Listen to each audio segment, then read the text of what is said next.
விபத்தில் சிக்கிய ஒரு மிகப்பெரிய காரினுடைய இன்சூரன்ஸ் 2026 வரைக்கும் இருக்கு. 15 வருடம் 4 மாதங்கள் பழைய காராம். 15 ஆண்டுகள் ஆனால் வண்டியை புதுப்பித்து ஆர்டிஓ அலுவலகத்தில் சென்று எஃப்சி எடுக்கணும். இல்லைனா இன்சூரன்ஸே இருந்தாலும் எந்த கிளைமும் செய்ய முடியாது.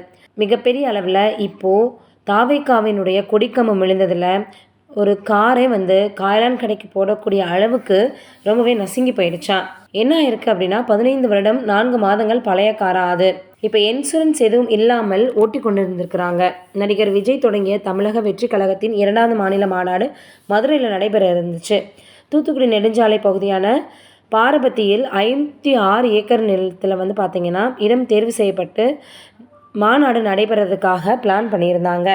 மாநாட்டுக்கான ஏற்பாடுகளில் கட்சியினர் தீவிரமாக ஈடுபட்டிருந்தாங்க. இந்த நேரத்தில் தாவேகா மாநாட்டில் பங்கேற்க விஜயின் பெற்றோர் எஸ். சந்திரசேகர் மற்றும் ஷோபா ஆகியோர் மதுரைக்கு வந்திருந்தாங்க. வெற்றி பேரணியில் தமிழ்நாடு என்ற கொள்கை முழக்கத்தோடு நடைபெறக்கூடிய இந்த மாநாட்டு வாயில் பகுதியில் 100 அடி உயர கொடிக்கம்பம் அமைக்கப்பட்டிருந்துச்சான். இந்த கொடிக்கம்பத்தை ராட்சத கிரேன் மூலம் நிறுத்தும் பணி நடைபெற்றிருக்குது. அப்படி நடைபெற்று சில நிமிடத்திற்குள் எதிர்பாராத விதமாக கொடிக்கம்பம் கீழே விழுந்தது. இதில் அந்த பகுதி நிறுத்தி வைக்கப்பட்டது தாவேகா நிர்வாகியின் கார் மீது சரிஞ்சிருக்கு. கார் முழுவதும் சேதமடைஞ்சிருச்சு. 100 அடி கொடிக்கம்பமும் சேதமடைஞ்சிருக்கு. நல்ல வாய்ப்பாக அந்த பகுதியில் இருந்த யாருக்கும் காயம் ஏற்படலை. தரைமட்டத்தில் இருந்த பில்லருக்கும் அதன் மேல் நிறுத்தப்பட்ட கம்பத்துக்கும் முதலில் 2 போல்டுகள் மட்டுமே போடப்பட்டிருக்கு. அடுத்தடுத்து போல்டுகள் போடுவதற்குள்ளாக பேலன்ஸ் தாங்காமல் கம்பம் சாய்ஞ்சிருக்கு.